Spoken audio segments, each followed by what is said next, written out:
Good morning and welcome to a special programme to mark the first ceremonial event after the death of the Duke of Edinburgh. In half an hour's time, a royal salute will take place across the country as members of the armed forces pay their respects with a centuries-old tradition. Guns will be fired every minute for a full 40 minutes as a mark of respect for the Queen's consort, who died yesterday at the age of 99.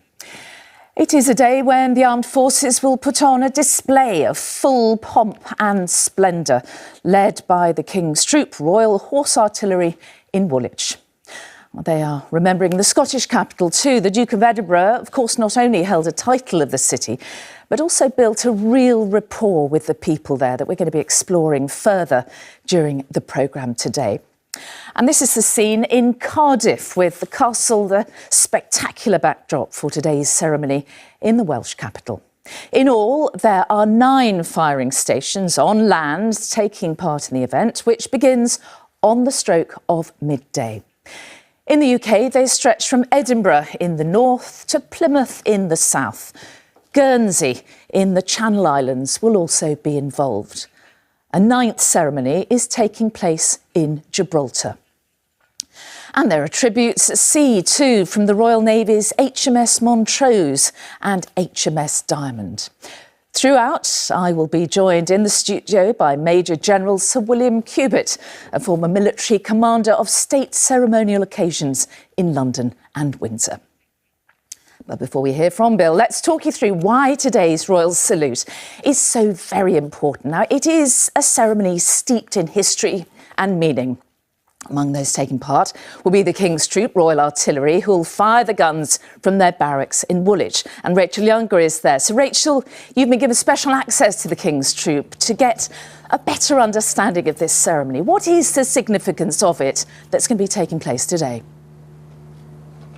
Well, the tradition of gun salutes being fired across the country to mark events of the utmost national importance is one that stretches right back to the 18th century. But the King's Troop have a particularly deep connection to both the Queen and Prince Philip, and that's because the unit was set up by her father, King George VI, back in 1946, because he wanted to revive this great tradition of firing royal salutes with all the pomp and ceremony that includes. And that means that the same guns that you all hear today marked both the Queen and the Duke of Edinburgh's wedding a year later and the Queen's coronation in 1953. Now then, of course, the guns were fired in celebration, but today will be a very different occasion, and it's one that has too been shaped by the pandemic. This particular salute would normally take place in Hyde Park, right in the very heart of the capital, and each pathway would have been lined by crowds, people turning out wanting to pay their own respects. Instead, like every salute across the UK today, it will be held in a closed environment. In this case, here at Woolwich Arsenal, where some of the guns that will be fired were first forged. As you say, we were lucky enough before the pandemic began to spend some time with the soldiers and the horses of the King's Troop as they prepared for this very occasion, and it is one that gives both them and the British military as a whole a chance to say farewell, to pay their respects in solemn remembrance of the Duke of Edinburgh. Number 1, fire! It's one of the great ceremonies of state. Number 2, fire! The same guns that once fired on World War I battlefields, echoing across the Royal Park. 41 rounds in all, fired at 1-minute intervals. Today, it will fall to the King's Troop to honour the late Duke of Edinburgh, and it will be quite some farewell. The noise is tremendous. When you're actually firing the guns, your gun itself, because you're protected by this big shield, you don't realise until the gun next to you fires, and it still makes me shudder every time I hear one go off. We were given rare access, arriving at dawn to see how the King's Troop prepare. But the work begins weeks before that, and the history stretches back decades. The King's Troop was formed in 1947 at the express wishes of King George VI, who said he wanted to have a saluting battery to revive sort of the traditions before the Second World War of royal salutes being fired to mark state occasions. We see ourselves as the custodians of history, so we carry forth all those traditions. Nobody else in the world does this, and no one else can do it, and we are, so incredibly proud and privileged to be part of that. It means every detail has to be perfect, right down to what each horse is fed. The horses are everything, they really are. The horses get fed before us, that's how much we love them. Each horse is a different character, each one of them's got something different about itself, and that, you love them. They're lovely horses, really, really nice. But they're also animals shaped by the need to perform under pressure. These horses are very well trained military animals. These horses all come from a long line of war horses. That's what makes these horses different to any sort of civilian horse in the civilian world. But it's not just the gunners who are devoted to these creatures. The household they serve feels the same. When we deploy to places like Windsor, we walk in the Queen's back garden, the Royal Mews. So she comes there, see the horses, feed them polos and stuff. So we're really close. Stand up, boy. Back. The hard graft involved is almost unbelievable. Each gun horse harness like this takes 100 hours to prepare. But there's a lot of things to it, so we've got to fit it to the horse. So each horse is a different size, so you've got to ensure it fits correctly. You can see around us all the leather work, the harness for the horses. So on the morning, they all get a good rubber curry comb with a really good brush, and then their white socks all get chalked, their feet get polished, the whiskers shaved, and just basically making them look smart as they can to go out on parade. Every last detail is being checked and checked again. Every eventuality prepared for, because everyone here knows that with the great honour of this event comes enormous responsibility. So check follows check, because they're looking for perfection. And for the troop's tailor, that means last-minute alterations to a uniform steeped in history. Over 100 years ago, these buttons used to be made out of lead, and if the soldiers ran out of musket balls, what they could do is they could rip the ball buttons off of their jacket, melt down the lead, and then that would double up as spare ammunition for the soldiers. And everything about the uniform, including the busby, has another purpose. So you've got the busby. So on here you've got the short lines here. The short lines double up as a spare noseband or brow band for the horse. The red bag is where the soldiers keep letters from their loved ones or their families. The plume is what will double up as a soldier's shaving brush, and then they have on it a ring. Now this ring represents the soldier's wedding band, so whenever they went into battle, wherever they went, they would always have the ring from their loved one with them at all times.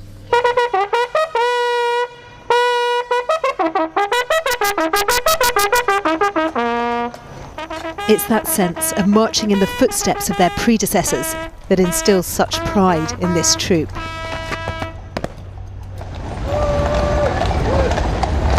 Behind them, decades of tradition and countless hours of preparation.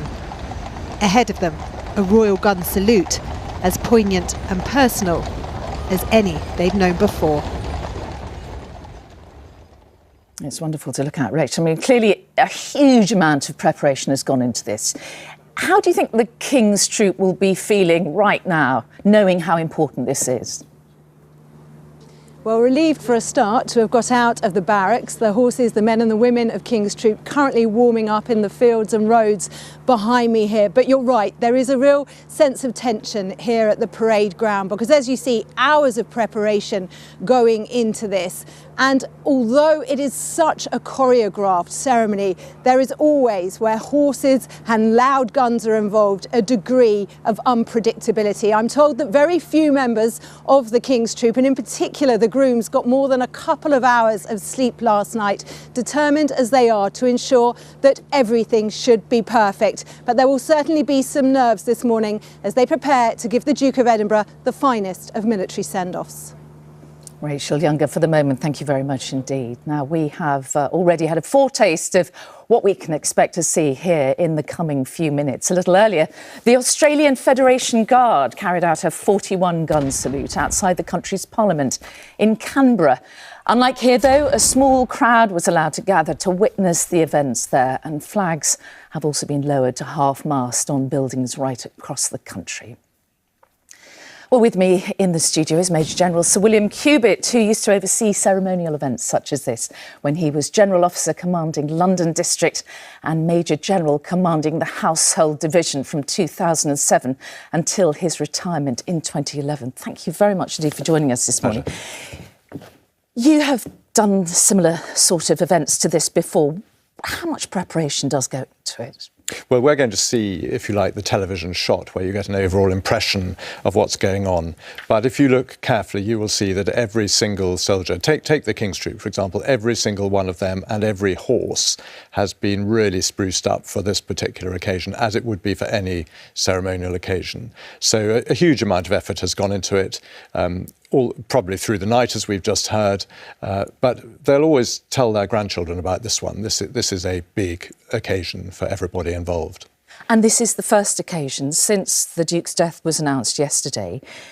Under normal circumstances, I think we could have expected a series of ceremonial events culminating in a big ceremonial funeral and so on. Not a state funeral, we understood ever, but everything is going to have to be scaled back, isn't it, in a sense, because of COVID. So this is going to be a real standout ceremony. Yes, I think that's true. I think this gun salute clearly had been planned beforehand, though nobody knew exactly when it would happen. And this can take place without the public being put at risk by being close to it, from COVID, I mean, of course. And so this is, if you like, the opportunity for the armed forces and the nation and the British Overseas Territories and the ships at sea and the Commonwealth to pay respect to Prince Philip, who we will be talking about a great deal more later in the programme. But just give me a sense of why the 41 salute. What is the tradition that leads us to 41 guns? Why are they where they are, and why is it happening? Well, the tale is that a salute is always done with peaceful intent. So whatever type of salute it is, you're showing that you are not armed. So in times gone by, a ship would fire its guns off before an important ceremonial encounter to show that it was not able to fire. And originally that was 7 guns. Land batteries could fire at 3 times the rate, so it became 21. Then there are various formulae for adding extras for if it's in a royal park and so forth. On this occasion, they've standardised that to 41 guns. A 41 gun salute. 41 gun salute. And firing blanks, of course, goes without saying. Yes. But it's going to be very dramatic, isn't it, to see? Nonetheless. Yes, I mean, we're going to see some really spectacular locations for a start. And of course, this is not a quiet salute. This is a gun salute, by which we mean field gun, naval gun. Very dramatic. Bill, thank you very much indeed. Now, the royal family's ties with the military are long-standing and run deep, and that is especially true of Prince Philip's relationship with the Royal Navy. It was the life he'd chosen for himself before he began his romance with Princess Elizabeth. And the Navy played a huge part in the start of that relationship too, because it all began at the Naval College, where Philip was a cadet. The ancient port of Dartmouth has long played an important part in Britain's Royal Navy, training generations of officer cadets at the Britannia Royal Naval College high above the River Dart. The town would prove especially influential in the life of the young Prince Philip. When, as a 17-year-old, he joined the Naval College, he can have had no inkling that just 2 months later, a meeting with the young Princess Elizabeth there would change his life. The King and Queen were visiting the college with their 2 daughters, and Philip was called upon to entertain the girls. He caught 13-year-old Elizabeth's eye with his good looks and exuberant energy, and the 2 kept in touch. 15-inch broadsides crashed into the enemy cruiser. In 1941, he saw live action on board HMS Valiant at the Battle of Matapan, mentioned in dispatches for helping to foil a Luftwaffe bomber. Even after his engagement and marriage to Princess Elizabeth, his naval career flourished, and many predicted he could reach the top. But by 1951, King George VI's health was failing, and Philip was increasingly called upon for royal duties. he made the decision to leave the career he loved for a life of service and duty to the Crown. Naturally disappointing because I'd just been promoted to commander. But being married to the Queen, it seemed to me that my first duty was to serve her in the best way I could. Although an end to active service, his links with the Royal Navy and Dartmouth continued, and the royal couple returned many times over the years. What started here in Dartmouth set in train a life that never wavered in dedication to public duty. Prince Philip might have hoped for a career that took him up the ranks of the Royal Navy, but even in setting that aside, his love for the life he left behind was never in doubt. Well, it is a day to remember the Duke and also, of course, to mourn with the royal family. And this morning, the Queen has shared a photograph of herself with Prince Philip. So let's speak to our royal editor, Chris Shipp, who's outside Buckingham Palace. So, Chris, what exactly has the Queen shared? Well, Mary, it's now nearly 24 hours since the announcement of Prince Philip's death was made by Buckingham Palace, and we have spoken a lot throughout this past few hours of the phrase strengthen stay, because that is a phrase that the Queen used rarely to pay tribute to her husband on the occasion of their golden wedding anniversary in 1997. So in the last hour or so, Buckingham Palace has posted this image on their social media channels, on Twitter, on Instagram, and they've quoted that full quote. I think it is worth reading it to you, Mary. He has quite simply been my strength and stay all these years, and I and his whole family and this and many other countries owe him a debt greater than he would ever claim or we shall ever know.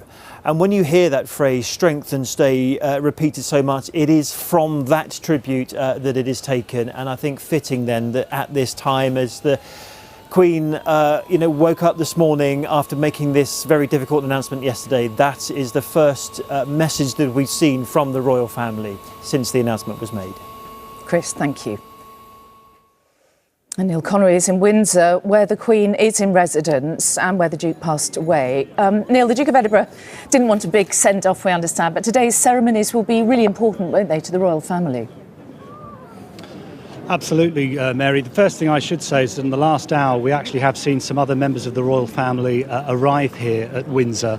We saw the Earl and Countess of Wessex make their way up in a vehicle here on Castle Hill. The Earl briefly smiled at me and waved before the couple then went into a side entrance here at Windsor Castle. I think like any family going through a very difficult time, there is a determination here to really rally round and show their love and support for the Queen, and I suspect in the hours and days ahead we will probably see more members of the royal family arriving here at Windsor. Neil, thank you. And the Navy will of course be integral to today's events. At sea, 2 Royal Naval ships will be involved, but also on land, and this morning the First Sea Lord paid this tribute. His generous spirit, his delight in all aspects of the naval service, and his deep understanding of our values, standards and ethos made him such a close friend to the service for over 8 decades. And he will really be deeply missed by all of us. The First Sea Lord, the most senior officer in the Royal Navy there. Now, Portsmouth, home port for much of the Navy, will be playing its part too, and Dan Rivers is there. Dan, a really fitting tribute to a man whose first love in many ways was actually the Navy. Absolutely, yes, and those guns are being prepared behind me. The crew of HMS Collingwood will be firing that 41-gun salute, and this, of course, this very location will bring back memories of those famous scenes in 1997 of the decommissioning of the Royal Yacht Britannia, which played such an important part in the Duke and the Queen's life. And I'm honoured to have 2 former captains of the Royal Yacht Britannia with me, Rear Admiral Sir John Garnier and Commodore Anthony Morris. Start with you, Commodore. What reflections do you have on that day and the importance of the Navy for the Duke? Well, it was a remarkable day because it was the end of a fantastic era of the Royal Yacht and the service that the Royal Yacht had given the country, as well as clearly the royal family. And with the Duke of Edinburgh, we mourn today, and remembering so clearly and cleverly those who served in the Royal Yacht, very especially throughout the time of the Royal Yacht Service. And here on this very jetty, the South Railway Jetty in Portsmouth, in that cold December day, 1997, we paid a farewell, a very strong farewell to Britannia. And so, John, how important was the Royal Navy in the character of the Duke? Well, I think when you think of his very awkward start to his life and being evacuated by the Navy as well, he adopted the training very well, and he obviously succeeded. He would have gone far in the Navy, captain of 2 ships at a very early age, and great interest in charities, which he continued. Thank you. We'll talk to you both more later in the programme, but for now we'll leave it here from Portsmouth, where those £3 Hodges guns are going to be prepared for that 41 gun salute starting at midday. Dan, thank you. Now, of course, today's royal salute for the Duke of Edinburgh takes on added significance in the city with which he will always be associated. Edinburgh Castle will host the official ceremony, and our Scotland correspondent Peter Smith is there. And this, Peter, is an important moment, isn't it, for a city which had a really special bond with Prince Philip? Indeed, I mean, well, Prince Philip obviously was educated in Scotland, and it was in 1947 that he took the title of Duke of Edinburgh. He was given that title on his wedding day by his father-in-law, and he took very seriously his duties. In fact, the Queen was the Duchess of Edinburgh until she ascended to her royal position as Queen of the United Kingdom. And then when he was in 1953, he became Chancellor of Edinburgh University, and he said about Scotland, it would take a Scotsman to survive a Scottish education, although he knew all about that from a tough and character-building education when he was learning here at boarding school in the northeast of Scotland. And there's an important day for the 105 Regiment Royal Artillery, who are just moving into position beside me. The Queen is the honorary captain of that regiment. They'll be taking part in that 41 gun salute atop of Edinburgh Castle, looking over the city that Prince Philip gave so much of his time and dedication to, of course, with the Duke of Edinburgh Award and Duke of the city in Scotland's capital. Peter Smith, thank you. And our Wales correspondent Rupert Evelyn is at Cardiff Castle. Rupert, talk us through what's going to be going on there. It's a similar picture to what we've just heard from Peter in Edinburgh. Cardiff Castle, really in a very enclosed space, but right in the heart of this city. The shops are on the other side of the ramparts. The Millennium Stadium, the Principality Stadium, is a stone's throw, or perhaps more appropriately, a rugby ball kick from here. So although the members of the public who would clearly like to be able to see this event but are barred due to the pandemic regulations won't be able to see it, they will absolutely hear it as these guns and they ring out loud across this city. I suspect it will be quite a shock to people, everybody in this area, because they'll be, unless they're paying close attention at midday, they'll probably be unsuspecting of what's coming. So it's bound to be a big event, even though many people won't be able to witness it. OK, Rupert, thank you. Well, in Woolwich, where we saw the King's Troop preparing a little earlier, it's one of 2 venues here in London to be taking part today. The other is at the Tower of London. And Raggy Omar is overlooking the saluting station there. Raggy, this is an event, isn't it, very much designed to embrace all of the armed forces? It certainly is. As you say, we're just a short distance from the Tower of London and from the Royal Palace of the Tower of London. And I'm joined now by Lieutenant Colonel David Luck, who is formerly a member of the Royal Artillery. It is a ceremony that joins both the land-based armed forces and the Royal Navy, of which, you know, the late Duke of Edinburgh had such a passion, isn't it? The ceremony itself. It is, yeah. It goes back centuries to when actually ships coming into a friendly port were saluting and showing that they were unarmed. And that developed over time so that land cannons, land guns, as then who could reload quicker, fired 3 times the number of rounds. So that's how we got the 21 guns, which they normally are. And of course, today we're firing 41 guns. And of course, it is also, I mean, a ceremony that's not just steeped in history, but it is fundamental to the ceremonial marking of national events and profound national events such as this one. Very much so, very much indeed. It is the way of the armed forces honouring a person, an occasion, a place even, but in this case, obviously, honouring His Royal Highness the Duke of Edinburgh. And those of us who are fortunately charged with this duty, it's a massive privilege and an honour to do so. And of course, for the British Army, that's the Royal Regiment of Artillery. And something presumably anyone involved in marking such an occasion will never sort of forget. Never.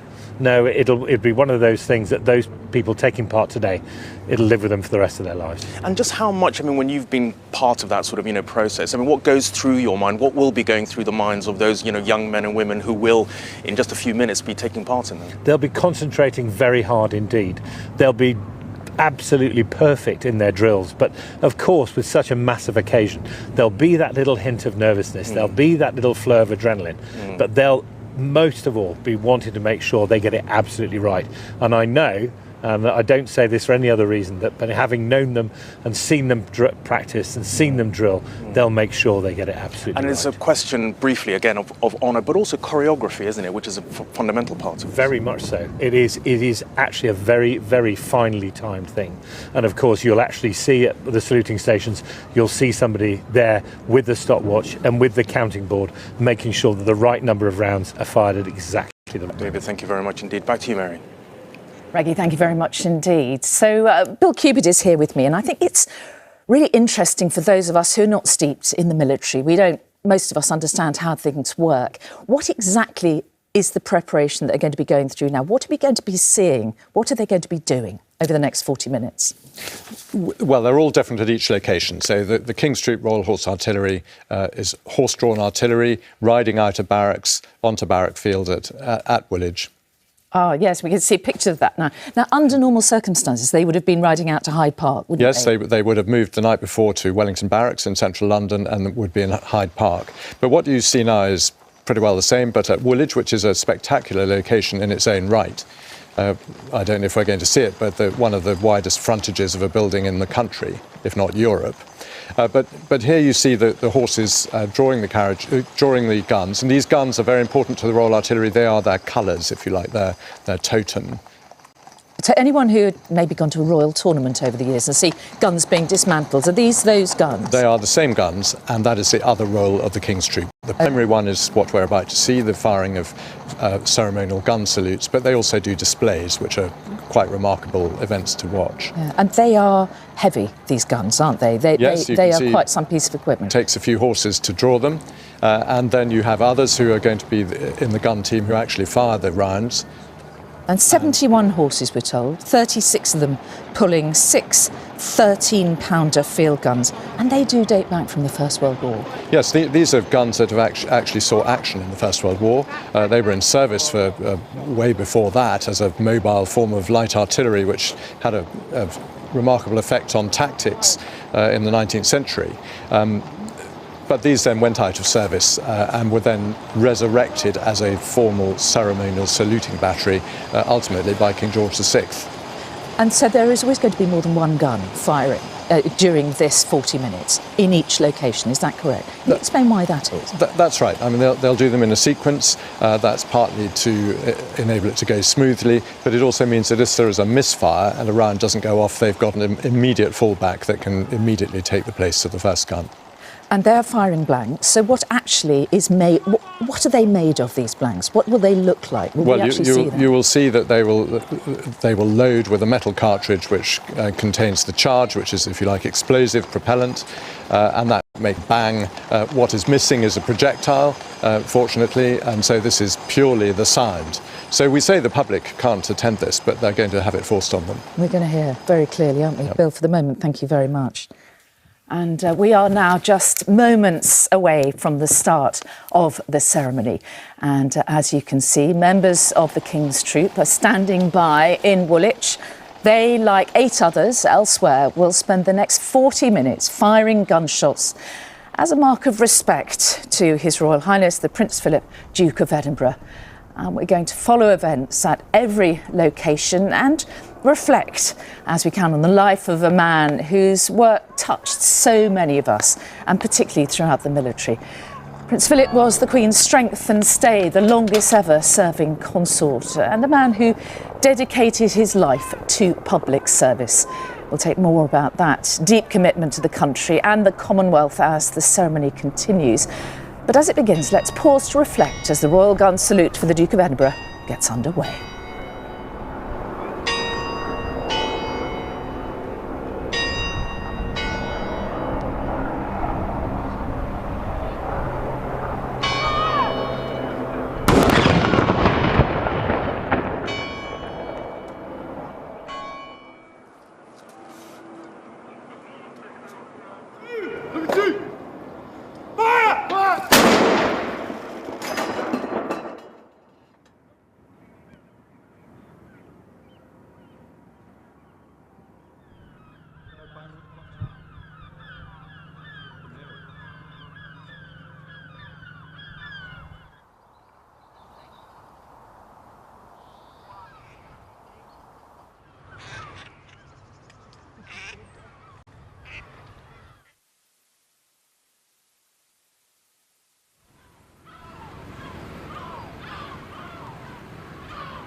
And there we are, the start of the 41 gun salute.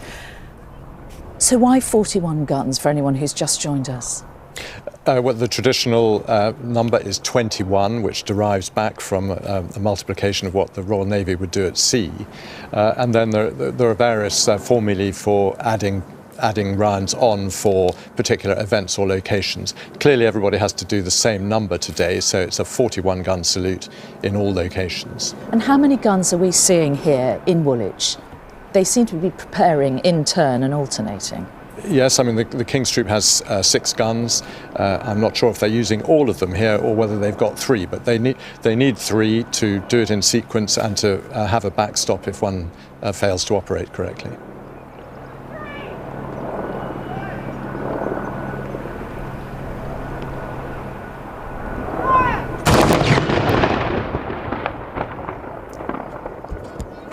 And so we have 6 guns there and they're firing in turn. It's quite difficult to know which one is going to go next, isn't it? But they're all getting their turn. And these are the guns that were also fired on the royal wedding when the Queen married Prince Philip in 1947 and also at the coronation. Yes, I mean those are 2 very notable events that these have fired at. Of course they're fired frequently every year at royal anniversaries and such other occasions. And the King's Troop is very expert at doing this. This is their full-time job. So tell me a little bit more about the King's Troop, because as I understand it, they have the highest proportion of women of any of the regiments. Is that correct? Yes, I mean, I think about half of them are women. Of course, this is no longer so remarkable, given that women can serve in any part of the armed forces now.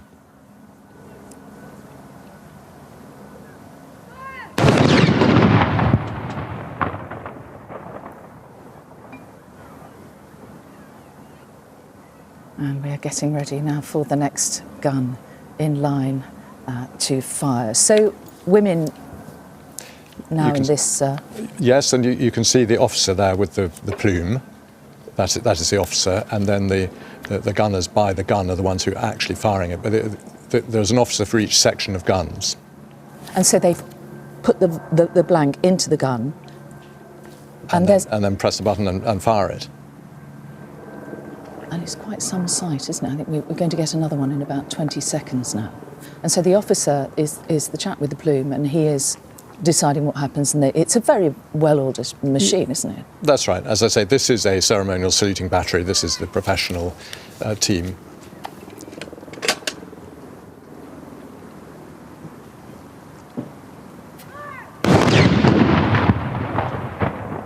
let's move now to Edinburgh, where they are also taking part, as we discussed. And what are the guns that we're looking at here, Bill? These are 105mm light guns. They're an in-service artillery gun.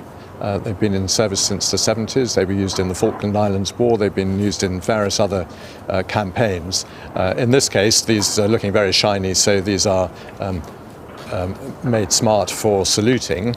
And they're firing from the absolutely incomparable location. You can see it there over Princes Street, 80 metres above Princes Street. And Edinburgh Castle is a quite remarkable geographical feature, and on the chocolate box picture of Edinburgh.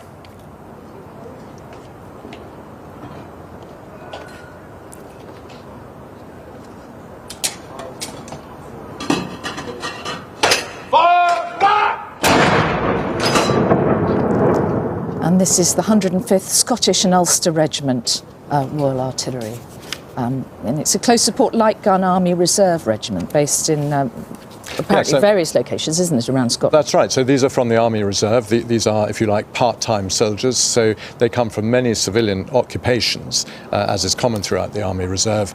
These, no doubt, will have been warned off some time ago in case of this eventuality, and they have been called in rapidly to do this, and they're doing a wonderful job, as you can see. It's a very high-pressure job, isn't it? Because, as you say, this is such an important event. It's not one that you want to get wrong, isn't it? And it's you don't want to get it wrong, which is why they've got more than one gun available in case it doesn't work. They can fire the next one immediately. Number one. No.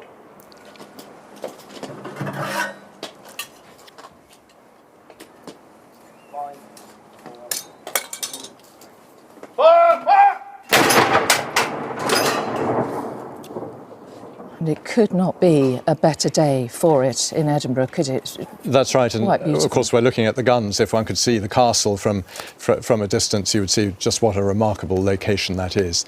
I gather Edinburgh Castle is the most besieged castle in the United Kingdom. 26 sieges in 1100 years, apparently. And the gunners are apparently from 207 City of Glasgow Battery. Yes, it's always important with the Royal Artillery to talk about the battery because that's their sort of identity. This is, as I say, from the Army Reserve, but part of an artillery regiment, 105 Regiment, that also will be firing in Northern Ireland. And we will have another gun in 15 seconds. Sounds like gun number 2. And the officer in charge. Just here then. You can see it being loaded there.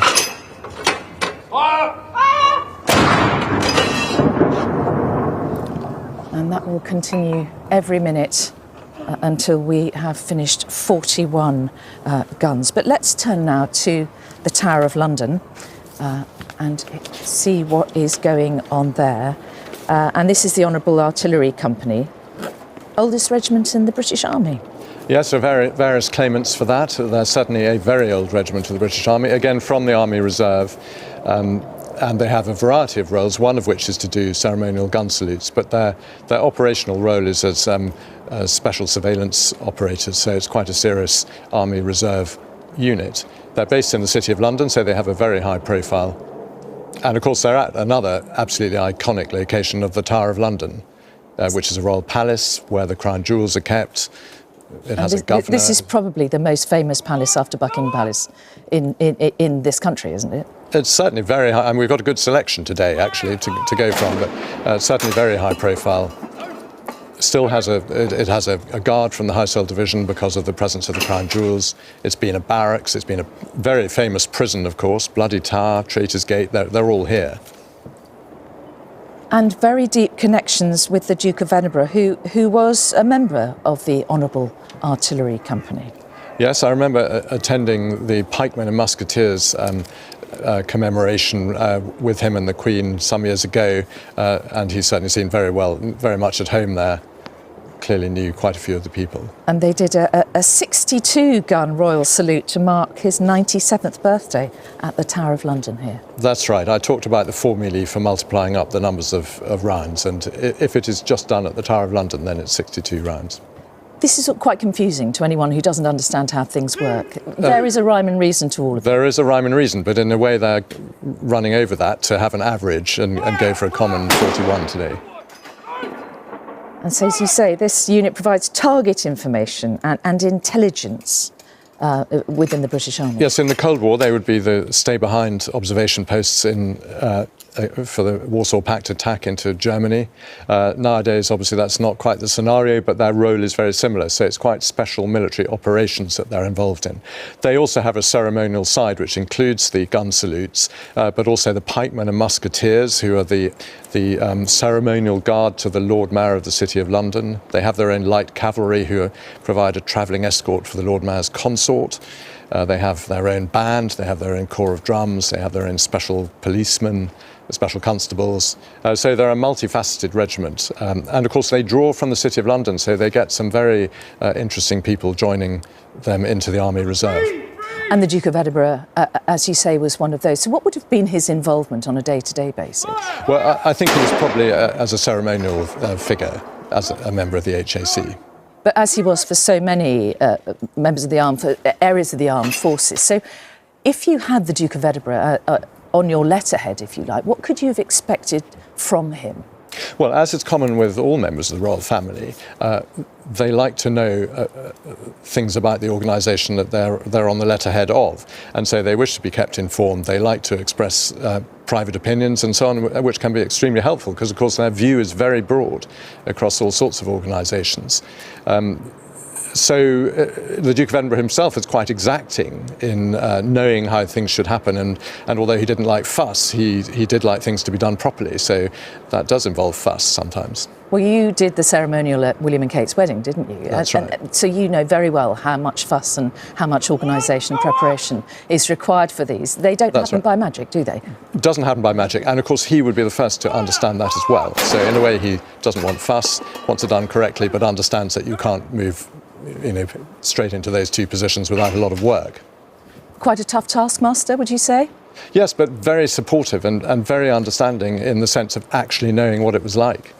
Well, let's go to Portsmouth now, Bill, as the salute continues. And why Portsmouth, and what can we see here? Well, Her Majesty's Naval Base Portsmouth is the home of the Royal Navy's surface fleet, so much of the Royal Navy that people know about. So we're going to see two ships at sea firing today. Well, they're both based from Portsmouth. So this is a very important naval base that supports the surface fleet. And this is the South Railway jetty, and we're going to see them firing from 3 saluting cannons again, so that yes, so this is a sort of different weapon, really. This is a gun designed for saluting. And I can see that they've adopted the fire-resistant material instead of the normal COVID mask, which is a good idea, I think. Yes, indeed. And it's a naval base in Portsmouth, and it's home to the Royal Navy's surface fleet. And it supports 14,000 people who work in and around the service there. It really is a naval town, isn't it? Yes, I think that's right. And it has been for centuries, a long history of the Royal Navy. I was wondering just how much the Duke of Edinburgh would have been there in his service. But of course, his service was at sea in the war and then in Malta. So it is one of the homes of the Royal Navy. And of course, he's been there many times since. But actually, his experience was expeditionary, and that reminds you that is the experience of the Royal Navy as a whole. Yeah. They spend a lot of time at sea, as you'd expect. And as the First Sea Lord said, he was a close friend to the service for over 8 decades, and he leaves a legacy of indomitable spirit, steadfastness, and an unshakable sense of duty. Yes, given the number of decades, it reminds me that they awarded the Long Service and Good Conduct Medal to officers, and in 2016 he got his for 75 years good conduct in the Royal Navy. That's a lot of years of good conduct, isn't it? And he was very much a naval man. I was brought up in Dartmouth, and he was much loved there and much respected and revered, I think it's fair to say. I expect he enjoyed his visits to the Royal Navy better than any other visit because he was part of it. He'd served in it himself. He would want to be below decks talking to the people that really do the work down there. And there is competitiveness, isn't there, between the different services, let's face it. Yes, I can't quite believe I just said what I've just said. I know. As an army man, I think that kind of... But you cannot get away from the fact that he did serve in the Royal Navy operationally. And so it has to be predominant in this. But he played very important parts in other parts of the armed forces as well, especially the Household Division, where he was the senior colonel. But back to the Navy, meanwhile, because we're going to go to Plymouth now, to Her Majesty's Naval Base at Devonport. And this is the largest naval base in Western Europe. And it's been supporting the Royal Navy for a long time, since 1691. So what are we looking at here, Bill? Well, we're looking at another saluting cannon that's going to do the same thing as at Portsmouth. But this is another major naval base for the Royal Navy, home of the amphibious capability.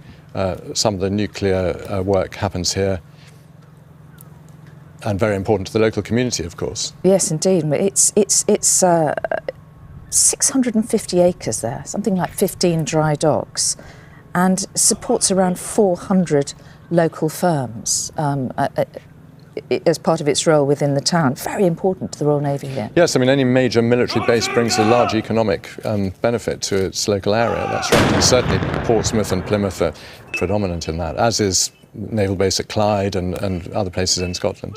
Let's talk a little bit more about his time in Dartmouth Royal Naval College, because that's where he famously, their families were obviously well acquainted, but that's where he made his famous first proper meeting with the Queen. She at the age of 13, he 18, a very dashing young naval officer. That's right. I mean, Dartmouth is the officer training college for Royal Navy officers, and that's where he was. I think at age 17 he first went there, so very young. And then it had this particular moment for him, we all say now, in his relationship with Princess Elizabeth. That's right. And all of it masterminded, some say, by Lord Louis Mountbatten, of course, who was also in the Royal Navy. He was also very senior in the Royal Navy, and his uncle, so who knows what things were achieved between the two of them. Prince Philip said once that if it had been left up to him, he would have joined the Royal Air Force instead. He was very keen on flying, wasn't he? Well, I think he's quite go-ahead in all sorts of areas, so I'm sure that flying would have appealed. That's right. Yeah. Let's go to Cardiff now. And Cardiff Castle there. The 104 Regiment Royal Artillery. And they're the only Army Reserve Artillery Regiment in Wales, and they're carrying out the ceremonial there today. And Rupert Evelyn is there for us. Rupert, over to you. That's right, Mary. The sounds of these guns ringing out around Cardiff city centre, Cardiff Castle, right in the heart of this city. And each round heard for miles around. So we'll just pause for a second. Now, I'm told that members of the public who are outside, obviously not allowed inside here today, have themselves stopped in the street, I think, as a way and a means of paying their own respects under the regulations that we're all having to live with at the moment. As you said, this is a 104 Regiment Royal Artillery, a reserve regiment based here in Wales. There are a handful of dignitaries who have come here to witness this gun salute today. The First Minister of Wales, Mark Drakeford, is leading that grouping. But that, apart from that and the assembled media, it really is a closed event, although of course many people outside just taking a moment that they can, as each gun rings out, to pay their respects. Rupert, thank you.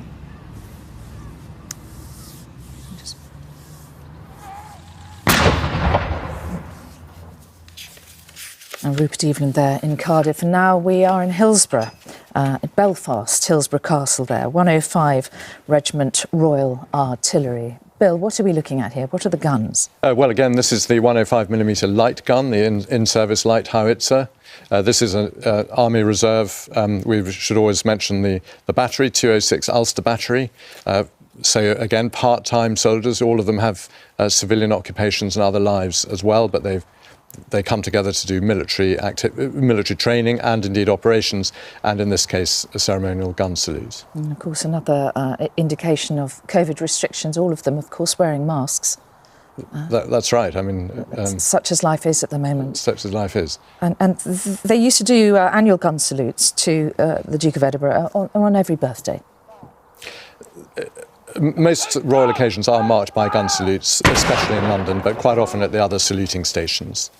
I mean, Hillsborough, of course, is the Northern Ireland official residence of Her Majesty the Queen and the residence of the Secretary of State for Northern Ireland. It's where the Anglo-Irish Agreement was signed. It's a very significant place in Northern Ireland, so quite right. It's not really a castle, it's more of a mansion.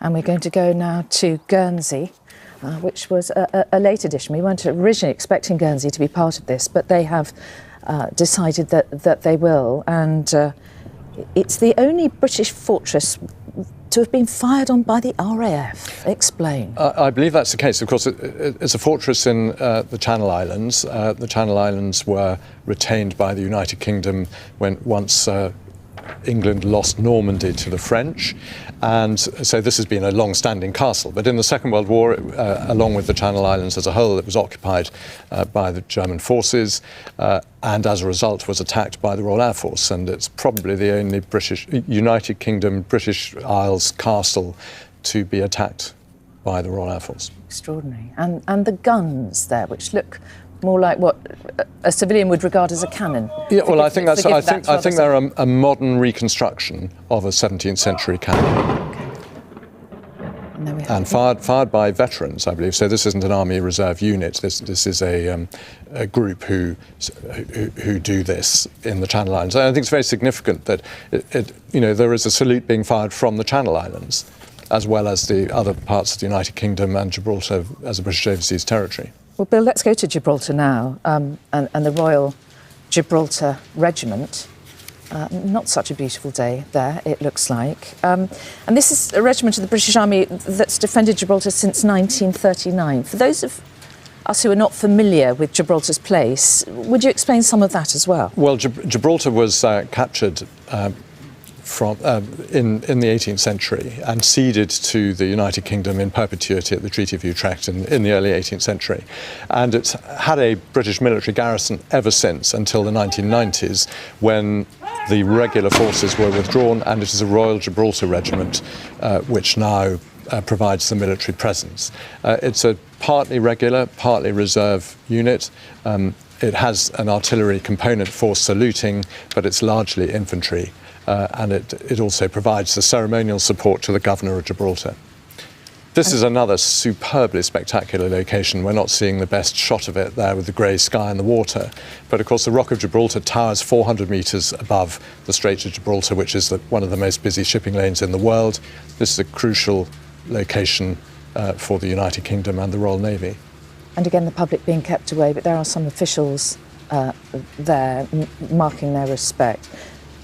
The Royal Gibraltar Regiment, also known as the Barbarians. Right, I can't illuminate that So I'm reliably informed. I don't know. I mean, of course, I wouldn't want to say there's any connection, but of course, on the rock are the Barbary Apes. Yes, so maybe that's it. And the Duke's connection with Gibraltar? This is a key Royal Navy location. And of course, for the war in the Mediterranean, this was absolutely key as well. Support to Malta. They used to run convoys from here to Malta.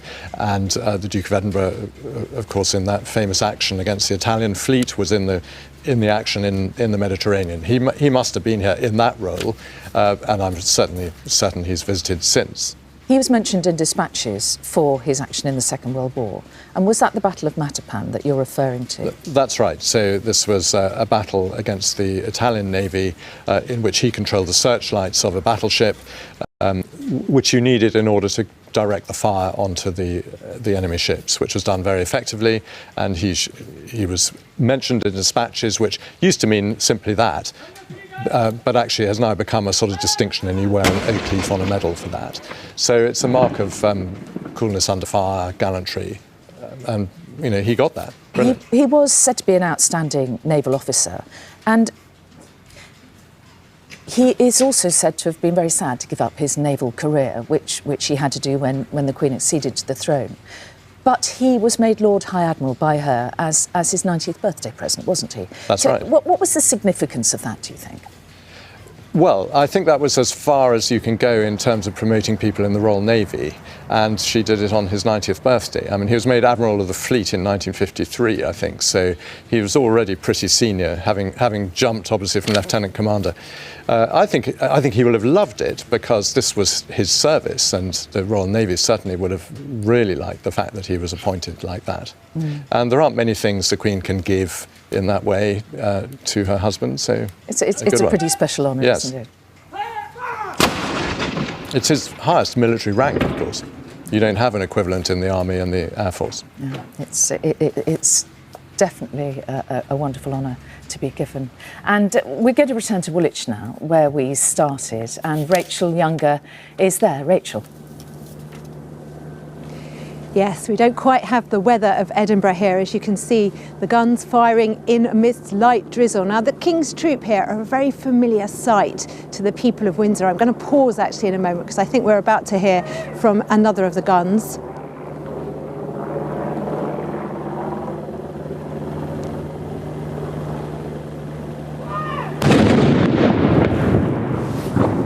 And although the public have been asked to stay away, the people of Woolwich who see these men and women and the horses indeed out on their streets once or twice a week are lining the fences and the gateways surrounding the closed environment of the Woolwich barracks here.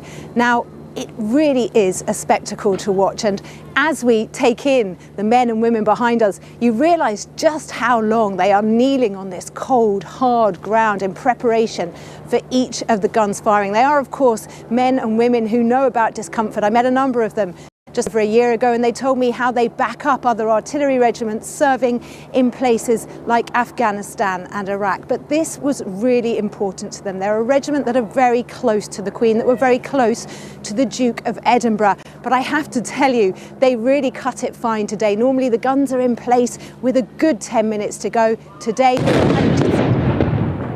a few seconds to prepare.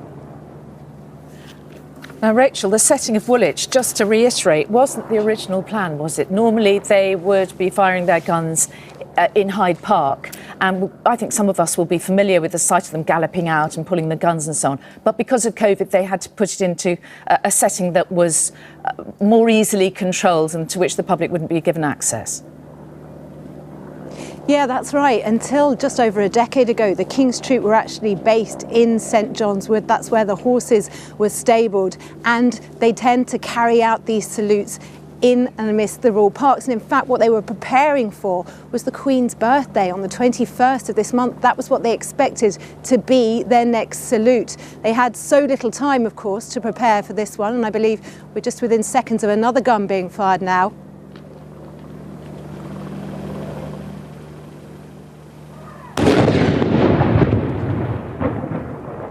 But as you say, they did have to change the way that things were going to be. They couldn't be in the royal parks, where of course normally the crowds are lined all around the field where the parade happens. Here, they're watching from a distance, taking place here in the drizzle at Woolwich as the guns continue to mark the passing of the Duke of Edinburgh here. Rachel, thank you. And let's go straight to Edinburgh, and Peter Smith is there. Not drizzly where you are, Peter, a magnificent day. Give us a sense of what's going on there and what the mood is.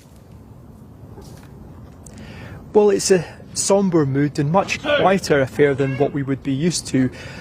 This has obviously been a lot of preparation. The Duke was the Duke of Edinburgh, this city in Scotland's capital, and this is an all reservist team here who are all reservist regiment just before the fire. Actually, to tell some stories behind the team who are involved here, just over my shoulder here we've got Sergeant Major Mickey Frew. He's holding the cane under his arm. He's the time counter today, making sure that each of the 41 guns are fired on the minute, every minute. He was awarded the Military Cross for his services in Afghanistan, fighting off the enemy. He bravely crossed the bridge to hold off the enemy and saved the lives of his fellow soldiers. And just two to his left, this is Lieutenant Rachel McElwraith, Miss McElwraith Monday to Friday, because she's an additional needs support teacher in Livingston. She is counting the rounds today to make sure that everything is kept to very, obviously, military precision here today. And just in front of Lieutenant McElwraith, we've got here is Bombardier Jenny Findlay. She'll be raising her hand in a second here. She's counting the rounds here today, and she will be giving the order to fire. And she's an NHS worker. For the last year, she's been working fighting the pandemic, but obviously a lot of preparation as well in her spare time, for what little spare time she has, to prepare for this big occasion today. A big moment for the regiment, because the Royal Regiment of Artillery, the Queen is the honorary captain from this, and she's had that position since she took the throne in 1952, sorry. Peter, thank you very much indeed. And Bill, I think so interesting to get some of the stories of the people who are actually involved in this. The military always give a very uniform, in every sense, appearance, but they are individuals within that, and lost them reservists, as you said. That's right. So very good for your correspondent to draw some of that out. I mean, especially in the Army Reserve, you really don't know who you have got there, wearing maybe the uniform of a lowly rank. You know, he could be actually very senior in some civilian organisation, and that adds to the capability and to the interest of the whole organisation, of course. And here we are back at the Tower of London. That's and right. the more familiar site of the Beefeaters. Yeoman warders who look after the Tower of London, seen by the public when they visit. They also have a very important role of looking after the crown jewels, of course. And remind us of the guns that they are using here at the Tower of London. Well, again, this is a 105mm light gun, the in-service light howitzer. The same as is being fired in most of the other locations. And this is the Honourable Artillery Company that you were telling us about before. Yes. And the Duke of Edinburgh was a member of the Honourable Artillery Company.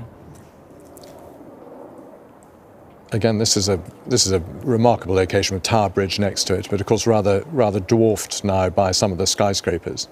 Yes, very different to when it was built. But spectacular nonetheless. I mean, that aerial shot is wonderful. That's a great shot. It really is. We'll leave the Tower of London there for the moment and return to Portsmouth. HMNB Portsmouth Naval Base, largest naval base in Europe, I think.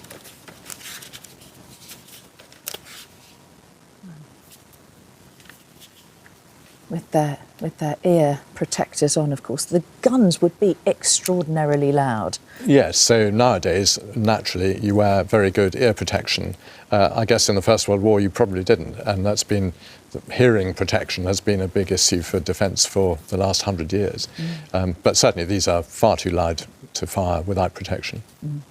Actually, I think it's Devonport, isn't it, which is the largest naval base in Europe. But Portsmouth, very, very significant. And there they are wearing the fireproof headgear that you referred to. And of course, there's competition here as well. If you ever saw the gun race at the Royal Tournament, you know, one team would be Portsmouth, another would be Devonport, and another would be the Fleet Air Arm, the Royal Navy's aviation.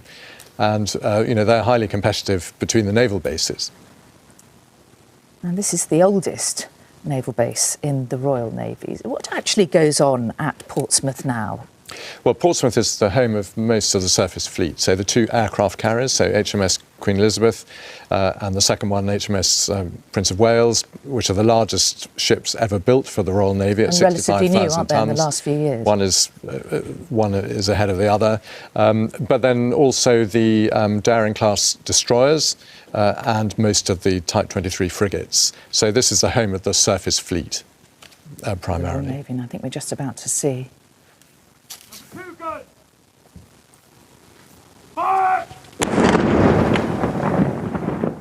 And let's go now to Plymouth. We were just mentioning Her Majesty's Naval Base at Devonport.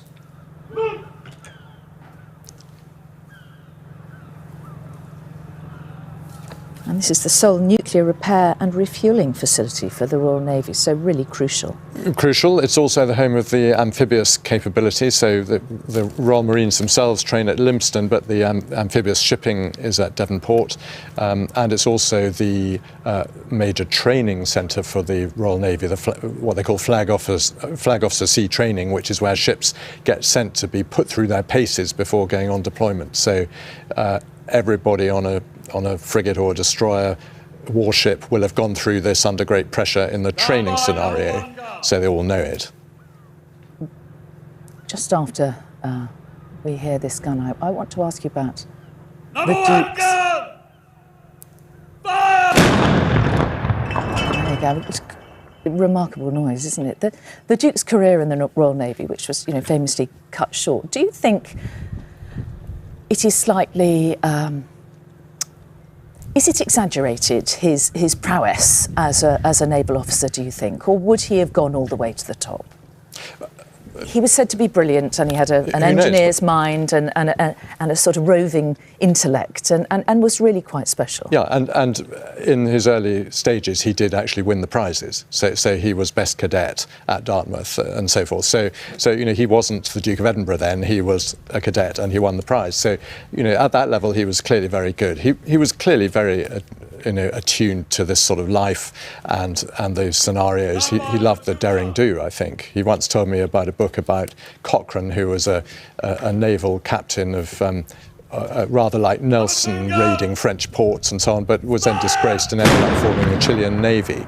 But he loved that sort of thing, buccaneering style. So I think he would have been a good fighting Royal Navy officer with all the qualities required to reach high command.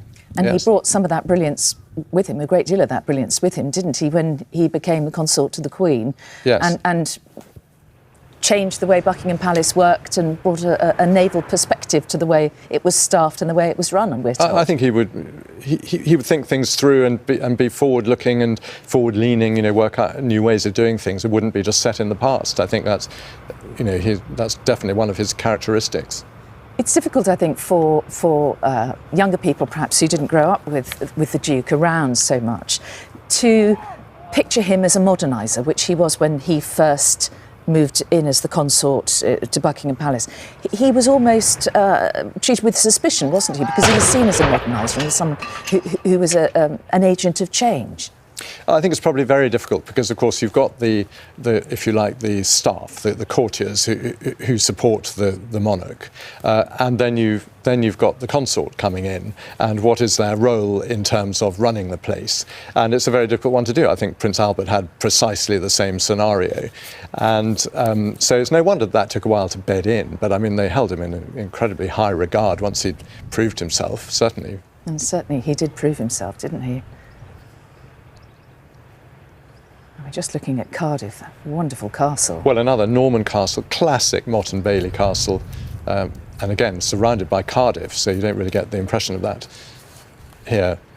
In the Second World War, the underneath the castle was used as air raid shelters for about 1,800 people, and they would fly barrage balloons off the castle as well to keep enemy aircraft away. So it had its own wartime role. It really is a magnificent sight.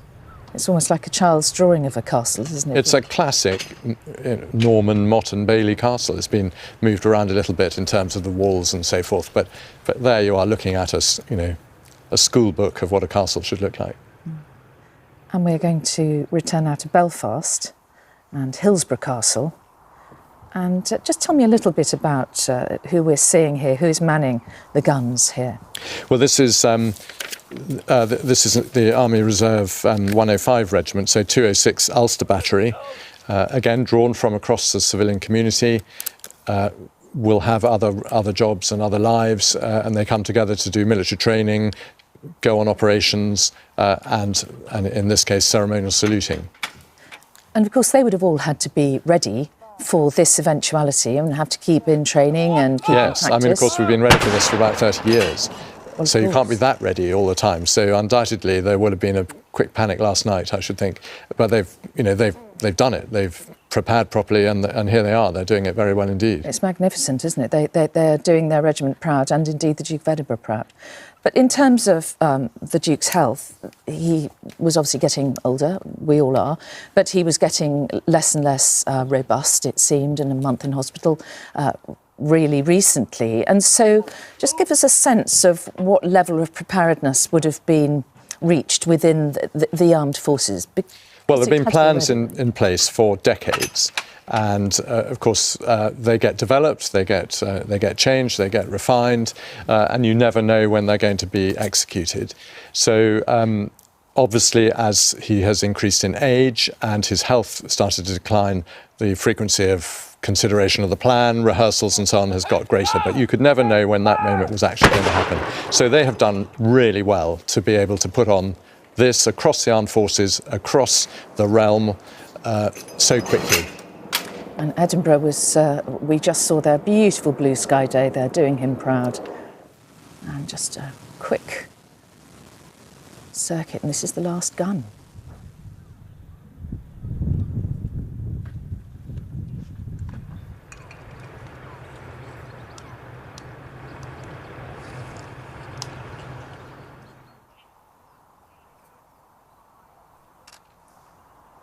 Load.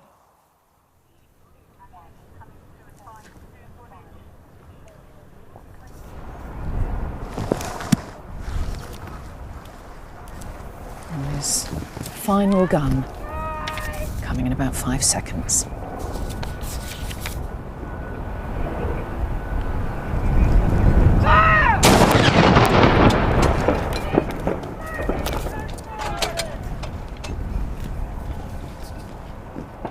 And following the final gun salute, the horses are about to return to their barracks in Woolwich, and Rachel Younger is there for us and has been throughout. So, Rachel, what is going to be happening now?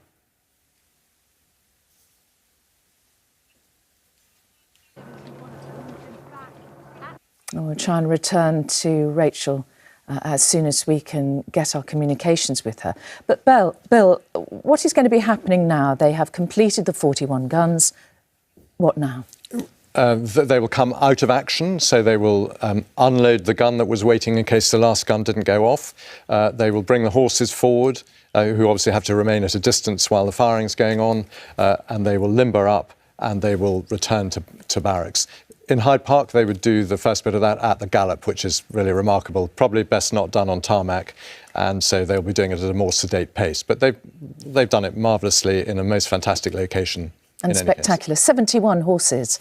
It's quite some sight, isn't it? It's quite a sight. It really is. And I think we can return to Rachel Younger in Woolwich. Are you there, Rachel? Yes, I can hear you loud and clear now. Just as the 71 horses of the King's Troop come back here into the parade ground, I can just see them. They're about to proceed behind me, and you'll be able to see that they range in colour beautifully. That's no mistake. They're all chestnut horses, but right at the end you have the lightest of beige, and then they range all the way through to the darkest of horses, and those were the same horses whose forebearers carried the coffin of Princess Diana. The connection of this particular unit to the royal family, one of such depth. And they now have some very busy few moments coming up ahead. And this is quite a moment for Major Victoria Flood. She is the commanding officer of this troop, the first woman to have led them in 350 years. She was the woman with the stopwatch, making sure that each gun went off at exactly the right moment. And it really was quite tight for this particular troop. At the beginning, when we watched them in rehearsal over a year and a half ago, the horses were in place with 10 minutes to go, each of the guns lined up. We're not quite sure why, but they were quite delayed today. They only got onto the parade ground with a couple of minutes to go, and every inch of their training and professionalism then shone through. You couldn't tell by their faces quite how tight they cut it, but in the end, each of the 6 guns was in place and each shot fired exactly as it should have been. They will now load the guns that were used in both the First and Second World Wars back up onto the limbers, and then they will ride through the streets of Woolwich back to the barracks, having performed this final farewell to the Duke of Edinburgh. Rachel, thank you very much. And to return to you, Bill, quite some sight, isn't it? Yes, that's it. And that completes the Armed Forces salute from across the realm for the Duke of Edinburgh, the late Duke of Edinburgh, in a very professional way, show it as a mark of respect and affection, because he had such a presence in the armed forces. And an important component of the nation's mourning for him as well. And I think everybody has done brilliantly to manage to do this within 36 hours of the notification of death. And a lot of work will have gone into this despite the prior preparation, but they've done it very well indeed. And, I think everybody should be congratulated. I think it's very significant that this has been done across the United Kingdom and across the world. So we mentioned Australia and New Zealand firing tomorrow, because that also reflects the fact that there are servicemen deployed across the world on active service who in their own way will be also showing that sign of respect and affection for the Duke of Edinburgh, and certainly be watching this. So I think mission accomplished by the armed forces and the nation. Very well done. So the officers in charge will be able to have a well-earned sit down and possibly even a glass of something. I expect that part of the preparations has been planning the next stage. I can imagine the little officers' mess in Edinburgh Castle will be open to the extent that you can at the moment. Drinking a toast to the Duke of Edinburgh. But in all seriousness, though, this is such an important event, isn't it? The first ceremonial event following the death of the Duke, as you say, planned for many decades for this eventuality. It's not something that can be got wrong. No, I mean, this requires real organisation and professionalism. The King's Troop are professionals at this. The Honourable Artillery Company are professionals at this. I think one really has to give recognition to the units who don't normally do this, who have managed to do this so quickly, and they've done it very well. And the Queen will no doubt have been watching this, and all of our thoughts must go to the monarch today, an elderly lady who has been bereaved after 73 years of marriage. That's absolutely right. I mean, everybody will feel that. I mean, it's one thing thinking about the late Duke of Edinburgh, but of course we're all also thinking about the Queen, who now goes it alone in terms of her husband. Yeah, it's very sad. Bill, thank you so much for your time and your insights today. Pleasure. It has been a real pleasure hearing from you. Very, very interesting. Thank you so much. And, well, let's go to Windsor now, because while we've been watching the gun salute, we've had a first glimpse of the royal family since the Duke's death. And Neil Connery is in Windsor, where we've seen Sophie and Edward Wessex leaving the castle there. Yes, Mary, when we last spoke, they just arrived and they'd spent around an hour and a half inside Windsor Castle. And as you say, in the last 20 minutes or so, we saw the Earl and Countess of Wessex leaving the side entrance here at Windsor Castle. They waved briefly at some of the well-wishers who are here as well. The Countess understandably looked slightly emotional, but she smiled at the crowd here. She was asked how the Queen was coping with what had happened. She appeared to say amazing in response to that. And I think that both of them really wanting to send a message out clearly that other members of the royal family want to be here at Windsor, want to show their support and love for the Queen, like any family going through a bereavement, a difficult time, a real sense that they are rallying round, showing their support and love for her. And Neil, we understand there's been a bell tolling in honour of the Duke once every 30 seconds. Can you explain what that was about, what the significance was? Yes, Mary, while the gun salute has been going on, the curfew tower, which is on the western side of Windsor Castle, behind me, behind the Henry VIII gate here, that has been tolling every 30 seconds, 99 times in total, one for every year of the Duke of Edinburgh's life. It is the bell with the lowest tenor inside the tower, which has been ringing during this period, as Windsor pays its own tribute and respects to the passing of the Duke of Edinburgh as well. Earlier on here this morning, we saw some members of the Household Cavalry here at Castle Hill who stopped briefly on horseback to salute the castle, a very simple and moving salute. They had a carriage, Mary, at the end of that horse-drawn procession, horseback procession rather, really paying tribute to the Duke of Edinburgh's love of carriage driving, which we saw here on many occasions at Windsor in the Great Park over many years as well. So lots of things going on here at Windsor today, understandably. Neil, for the moment, thank you very much indeed. Although members of the public weren't able to see the gun salutes happening down in Portsmouth, 2 former commanders of the Royal Yacht Britannia were given special permission to watch. And let's rejoin our correspondent Dan Rivers, who is with them now. Dan.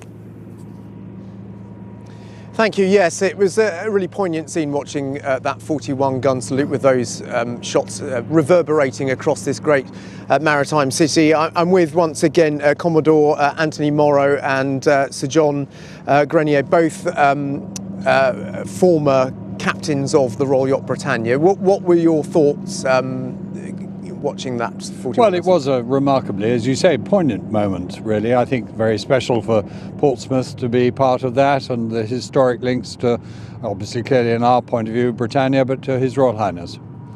And Sir John Garnier, what were your thoughts as you saw that ceremony playing out? I found it very moving, actually, and I'm not quite sure whether it would have been the taste of Prince Philip, but I wasn't consulted about it. I mean, he was very much, someone who didn't want to fuss. Is that something you've experienced when you were dealing with him? Yes, he was a very middle of the road person, actually, and very understandable in that way, actually. Yeah. But I thought I was going to say the firing squad. I meant the guns battery did extremely well, actually. I know they were concerned that they may have a misfire, in which case that's why they had 3 guns here as a backup.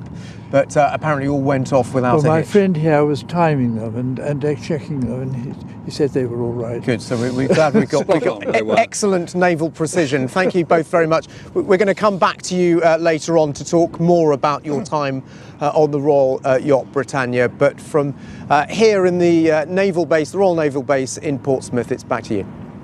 Dan Rivers, thank you very much indeed. And we will be back with Dan a little bit later in the programme when he will have a special report on how the Royal Yacht Britannia has become a really lasting legacy for the Duke of Edinburgh.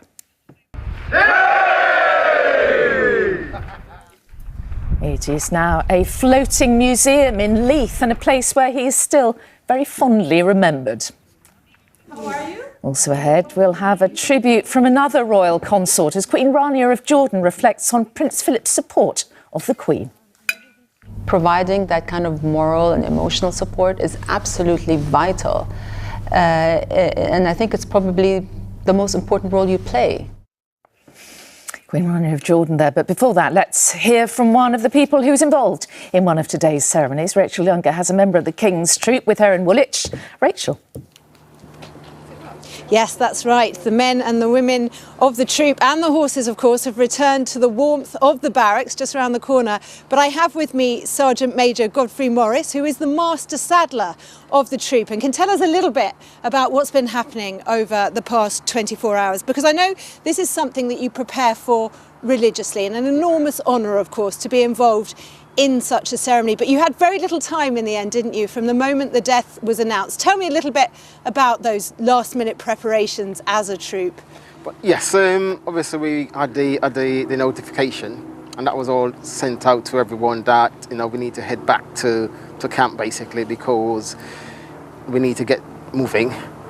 At the moment, we had say about 50% of the unit on leave, annual leave. So you could imagine, I doubt we had anyone overseas, but we had people far in Scotland to head back. So those who are available would just get preparing, mainly firstly as we do the horses and the guns to get ready for parade, and there when it follows on from there, obviously your personal kit and stuff to get prepared. So it was pretty much very busy from the start. I cannot imagine many of you got very much sleep. You are the Master Saddler. There were 71 horses out here, each with their saddle and harness needing to be immaculate, and everybody did look perfect. Did people go to bed last night, or was it all hands on deck? It was on deck, but we did get some sleep. Not a lot as we'd like, but we did get some sleep, and obviously this morning was an early start. So, but that's what we trained for, and the opportunities come around for us to execute our duties. So it was a perfect opportunity for us to get out there and show off what we do best. And I know it was the Queen's birthday later this month that was actually the salute you thought you were preparing for. What did it mean for you as a unit that is so close to the royal family to be able to have this tribute to the late Prince? It's obviously, I wouldn't say it's a privilege, because the situation is a bit sad. But this is what our role is, to provide ceremonial duties or cover for Her Majesty's ceremonial battery. So we got ready, all the training that we've had over the last year, and it was time for us to get in parade and do what we do best. So it was all hands on deck, and like a well-oiled machine, we all got together, get everything ready. It was very busy, but we got up there and we executed as we would expect, really. Sergeant Major Morris, thank you for sharing your thoughts with us. I know you managed to execute it to perfection today, and that was exactly what they'd planned for so long. It meant an awful lot to this particular troop, with all of their closeness and their connections to the royal family, a troop that was formed in 1946 by the Queen's father, wanting to send off her late husband in some style. Rachel Younger in Woolwich, thank you. And it really was a well-oiled machine, wasn't it? Well, many of the people who took part in today's gun salutes were reservists. That's those who have careers in both the armed forces and elsewhere. And this was very much the case in Edinburgh, where our Scotland correspondent Peter Smith was watching. And Peter, those reservists do devote themselves, don't they, often to two very separate, very different careers. Indeed, and I mean, we've said earlier, this is an operation that has to be conducted with military precision, and the person who was making sure that these shots were fired on the minute, every minute today, was Bombardier Jenny Finlay. She's an NHS worker in Glasgow. She's been fighting the pandemic for the last year, a full-time job. Obviously, at her weekend, she's been giving it up, preparing with her regiment for this event today. A lot of work goes into this. Standing beside her was Major Justin Orty. He's a teacher in Scotland as well, but we spoke in the preparations to this day to Lieutenant Rachel McElwraith. She was the round counter today on top of the castle. When we met her, she was in her alter ego, not Lieutenant McElwraith, but Miss McElwraith in the classroom, an additional needs support teacher in Livingston. And she told us about how she was preparing for today and the work that goes into it, as well as juggling her day job. We're going to have a look at some examples.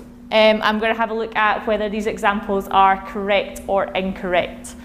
Rachel McElwraith is a leader. On school days, it's her pupils who benefit from her experience and her skill in sharing it. But at weekends, she has an alter ego and becomes a leader of soldiers in the Territorial Army.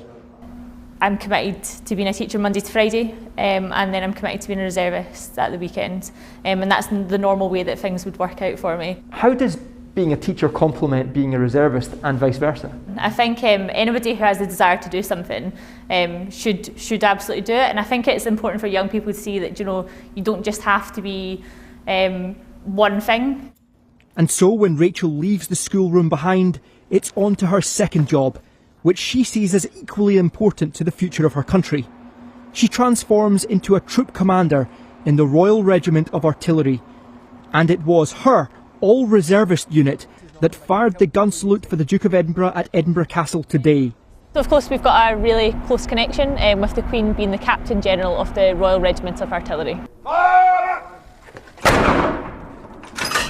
So how proud are you then, and how big a moment is this for your regiment to be part of the gun salute? It's a big moment. I think as a regiment it's an honour to be part of these things. And of course the Duke of Edinburgh, his title is named after Scotland's capital, so a special moment for everyone involved. Yeah, absolutely. I think we take great pride as being a regiment that's involved in these ceremonial duties. When I was speaking to some of the team here, they were saying that they were relieved that it's gone down so well. They felt the pressure, they knew the nation was watching, and they felt the duty to the Duke when they were firing the guns over this city, Scotland's capital. The Duke was Duke of this city, the Duke of Edinburgh, and he gave a life of service, service to his country when he was in the Royal Navy, and service then to his Queen for the remainder of his life. But Edinburgh was integral to that. He was Chancellor of Edinburgh University from 1953, say Duke of this city from 1947, given that title on his wedding day. And it is fitting today that the 41 gun salute came from the regiment, the Royal Regiment of Artillery, for whom the Queen is the honorary Captain Major. Peter Smith in Edinburgh, thank you. Well, let's return to the Tower of London now, where Raggy Omar has two more people who knew the Duke of Edinburgh through their work in the armed forces. Raggy. That's right, Mary. I'm joined by Lieutenant Colonel Erica Bridge of the Royal Artillery and also Sergeant Major Glenn Houghton of the Grenadier Guards. Thanks very much for joining us. The temperature's dropped a little bit. We are remembering not just the main stay of the Queen's life, the Duke of Edinburgh, but a man as well, and a man who, you know, was part of the armed forces in so many different ways. Tell us how you came across him and what was your experience of meeting Prince Philip the Man? I think my connection really was when I had the honour to serve in the King Street Royal Horse Artillery, who you've just seen firing a salute today. And there is a really deep connection between so many members of the royal family and the horse. And I think with the Duke of Edinburgh, we came across him really at occasions like the Royal Windsor Horse Show, where the King Street would do the musical drive. And you know, he was a very, very keen and very competent carriage driver, and he really raised the profile of that sport in the UK and in Europe. Right up until his last days. I mean, I understand absolutely. And I think he really understood what the drivers within the King Street were doing, the challenges that they had in driving a team of six horses with a ton and a half of gun behind them with no way of breaking them. And he understood the teamwork that happened, and he certainly had an incredibly keen eye when we did the musical drive, and certainly at the end of a Saturday night drive at Windsor, the commanding officer would quite often be invited up to the Royal Box, and I think if we got a nod and a smile from the Duke of Edinburgh, we knew we'd done well. And knew his stuff, didn't he? Absolutely, absolutely. And I think from time to time, if there was a slight error that really the general public would never have noticed, he would absolutely pick it up straight away. And I think was always very pleased that he had seen it.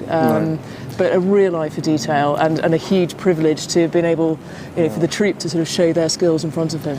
Glenn, people say that you never really quite forgot meeting Prince Philip in the flesh. That's certainly true of you, wasn't it? It certainly was true. And, I mean, I've been a Grenadier Guardsman for about 30 years now, just over that. And His Royal Highness has been the colonel, or was the colonel of our regiment from 1975 to 2017. So all through my career, he played a massive part in our small family regiment, and we used to, you know, put a lot of time and effort into engaging with our battalion and our regiment and meeting the soldiers of all ranks, and he'd come on visits and he'd present medals after operational tours and the like. Any particular sort of moment that comes to sort of mind in remembering him for you? Yeah, I remember once we had a Sergeant's Mess Past and Present dinner, which was an annual event, and His Royal Highness came as the guest of honour, and I was the person that was asked to host him that evening for dinner. Which was a remarkable event. He had a wicked sense of humour, and were you nervous? I mean, hosting him. It was an incredible. Honestly, he was so funny, and he had a real sense of humour, and really charismatic. And just the dinner was a memorable event. It's something that I'll never forget. And looking after him and you know, hosting him for that evening was fantastic. And he engaged people, I mean, directly, didn't he? Whether it was his love of horses or regimental history. I mean, he really felt that, you know, wanted to hear from people. I think when we went up to the Sandringham show, and I think that was by his invitation, he set up a big driving trials up at Sandringham, and the King Street were invited to come and do the musical drive up there. And I know he was very keen that we didn't mess up his lawn. That was made very, very clear to us. But again, he just loved going to speak to the soldiers, and I think very, very clear that you know, he had a real affinity with the military as a whole. And very comfortable in the company of people in uniform. And he knew his stuff as well. Yeah. As you say. Yeah. He dug into it and asked people questions. Wasn't afraid to find out about stuff. And just fairly he loved engaging with the soldiers. It was brilliant, just brilliant to see. Yeah. Well, thank you very much, both of you, for your memories. It's been quite a sort of day. And back to you in the studio, Mary. Raggy, thank you. And we will return to Portsmouth now, and our correspondent Dan Rivers. And Dan, we've been talking about the Duke's long association with the Royal Navy, and that took on a different dimension, didn't it, with the Royal Yacht Britannia?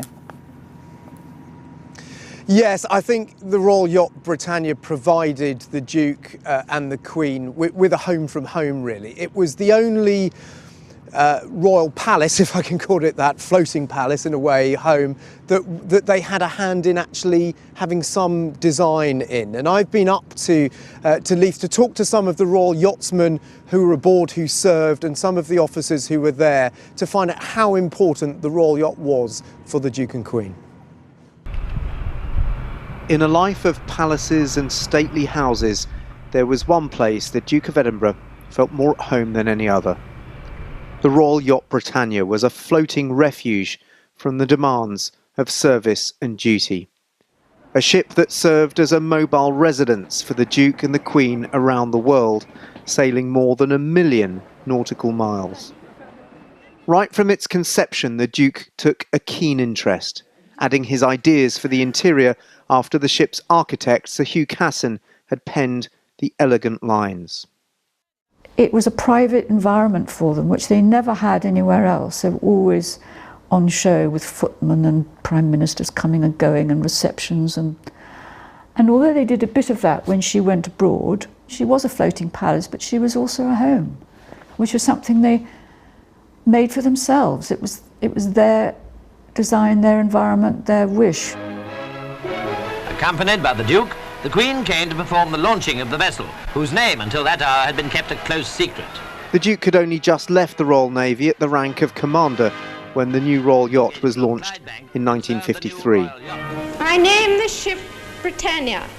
I wish success to her and to all who sail in her. He was immediately at home among the crew of Royal Yachtsmen. They'd been drawn from the very best the Royal Navy had to offer. 3, 2, 1.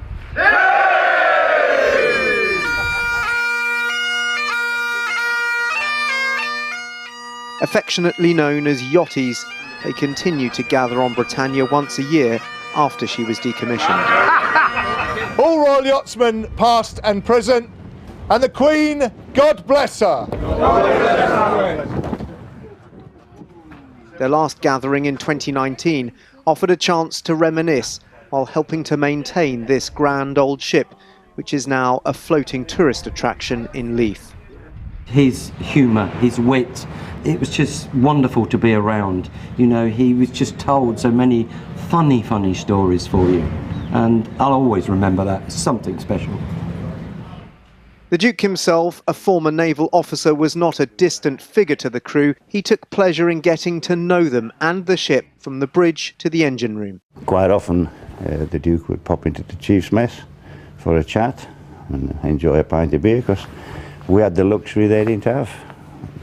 Even as a monarch, they didn't have draft beer, and yet we did. And so if he wanted a pint of beer, he'd come in the chief's mess and he would entertain us, of course, with his stories and his experiences. Standing proudly by Britannia is a statue made from bronze, recovered from one of the ship's propellers, of Ellis Norrell, known by everyone as Norrie. He was the longest serving Royal Yachtsman, notching up 34 years aboard with his fellow yachtie Albert Dixie Dean. They got to know the Duke during countless foreign trips. I'd been to get 2 cups of coffee, and I was going back into the wireless office, and the door was closed. And I got pumped, and I was like kicking the door to get someone to open the door.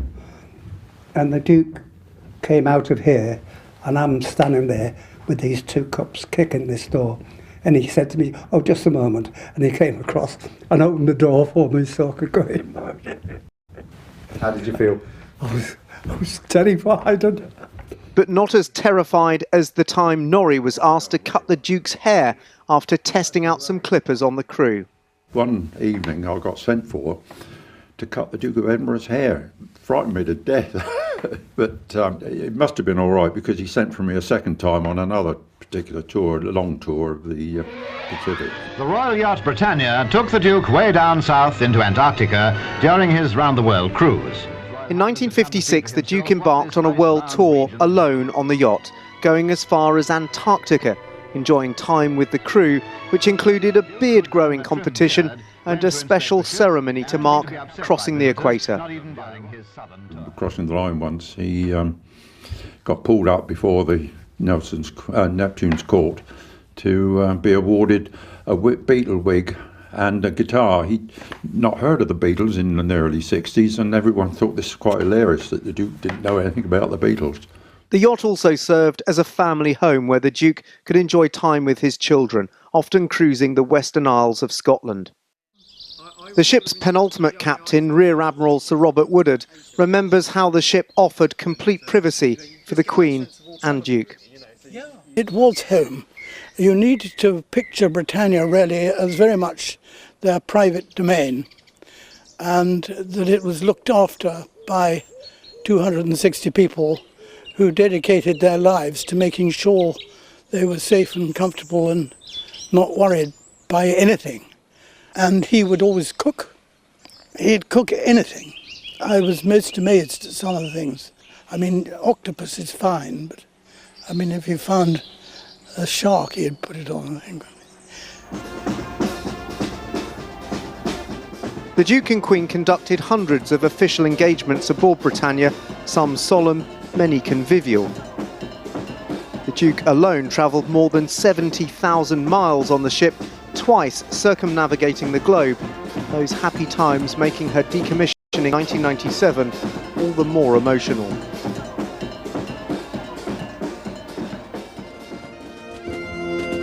The faces of the Queen and Duke told the nation how dear the ship was to them. This was the end of an era for the royal couple, and it was keenly felt.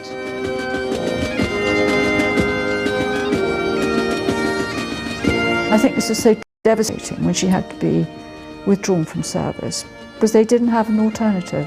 They had nowhere. They still say this, that okay, we retreat to Windsor, or we go to Balmoral or whatever it is, but we don't have that very special place we could go and be ourselves and not on show.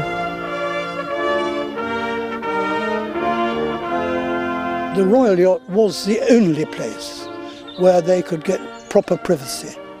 And once you're on board a ship and it's at sea, you're just somebody else. And that's a rare thing for members of the royal family. I must have had a tear in my eye because my daughter turned round and said, "Are you all right, Father?" I said, "Yeah." I said, "I think it's the wind, you know." The Duke felt strongly that Britannia should have remained in service. A yacht which offered him freedom and seclusion, it now stands as a timeless memorial to a man who played such a central role in its history. Well, I'm still here with Rear Admiral Sir John Garnier and Commodore Anthony Morrow.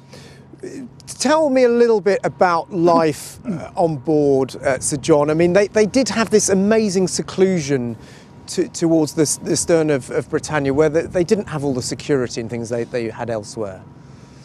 Oh yes, they did. Well, they had you. the whole. I think what one should remember is that policy was one of unobtrusive excellence, and so we had the security. We had everything arranged so that they should be quiet, undisturbed, or disturbed if they wanted to be. But it was a remarkable ship to serve in, with a very happy atmosphere and a very clear duty of what the job went on the whole time. And the Queen and Prince Philip took an interest in what was going on, and we were walking around the ship. And you used to dine with them on a regular basis? Oh, we used to, the household used to eat lunch and dinner with them every day. And Commodore, what's your sort of abiding memory of life on board? I mean, you had some amazingly happy times in the Western Isles, I believe. Tell us about that. Well, the Western Isles, yes, formed an important part of the extraordinary programme that Britannia undertook every year. And it really provided the only proper opportunity for the members of the royal family who were in Britannia at the time to have a holiday. I mean, it was a proper break for them, and we managed that as best we could. We organised the occasions to get the royal family ashore. Obviously, we needed to have boats to do that, and then picnics ashore and barbecues perhaps, and make sure that, you know, they had the right support as anybody would want to have as a family when they were having a lovely special holiday. And we managed to, I think, get that together on the whole. And the Duke would be involved with barbecuing very himself? Much so, yeah, very much so. No, I mean, it was very much get it all ashore, and then it was ready for him, and he was out there and would naturally and happily prepare the barbecue. And I mean, it could even have been on one occasion, I seem to remember, making spaghetti out of salt water, but didn't go down that well particularly. But there are lovely occasions where the family were together and really enjoying a properly, happily relaxed time. And it was a chance, Sir John, for them to spend time with the children as well. Yes. In a very informal setting, Indeed, really. Indeed. Lots of children's games. We also had the reviews of yes, these famous sort of shows they put on. Wonderful sailors' reviews. Which were sort of quite risque in times, in sort of the humour and very measured, actually. I hear it was but good. they were amusing, and very amusing. People, the household took part, and I think they were thoroughly enjoyed. Actually, didn't have enough of them. That's the problem. Working too hard. Thank you so much, both of you, for being here today and for reflecting on your time on Britannia and on the life of the Duke. I know it's been a cold day down here in Portsmouth, but it has been a very special atmosphere down here today, listening to those 41 gunshots reverberating around this maritime city as people think back on the life of the Duke. And some great reminiscences as well. Thank you very much indeed, Dan. Well, here in the studio, I'm joined by the former newspaper editor, royal commentator Eve Pollard, and also the royal historian Anna Whitelock. And starting with you, Anna, today marks the ceremonial ending of the Duke of Edinburgh's role within the royal family, and it is very symbolic, isn't it? It is. I mean, this is a role that, well, it's a role that's unscripted. He doesn't have, or didn't have, a constitutional role, but there's no doubt that he was one of the most influential members of the royal family. And there's no doubt that personally, it now leaves the Queen rudderless. I mean, I think the role that Philip did have was to be the kind of rudder within the family, guiding, steering the ship of monarchy through the latter part of the 20th century, through a very changing world. And, you know, as people have reflected over the last few hours and day, he, stepped to modernise the monarchy, ushering in a new relationship with the monarchy and the media, and moved the monarchy away from simply being based on tradition to about public service. And I think that's a very important legacy we're going to see going forward. Just in terms of him being a moderniser, I think it's perhaps difficult for younger viewers who didn't grow up with him as we did. In recent years, he's become a more remote, perhaps slightly dusty, dry figure.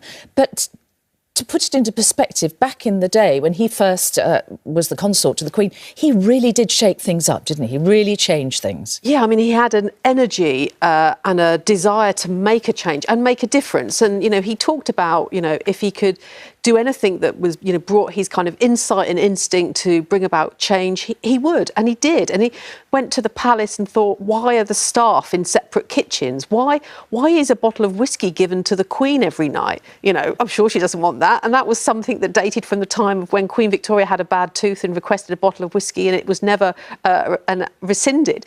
And he just thought this was nonsense. He thought there needed to be better communications in the palace. He wanted a computer. And then, of course, he televised the coronation. He he was very much behind that. So, yeah, an absolute moderniser. And, yeah, we think of him as the kind of nation's grandfather, but actually he was this very dashing, very handsome young man when he joined the royal family. And he was an outsider. And, of course, outsiders since we've thought about, you know, female outsiders, Diana and Meghan. But here was a male foreign outsider marrying into a family in the 1940s, having to step behind the Queen at a time when it wasn't the done thing to step behind your wife. So, you know, remarkable, an unscripted life and a remarkable one.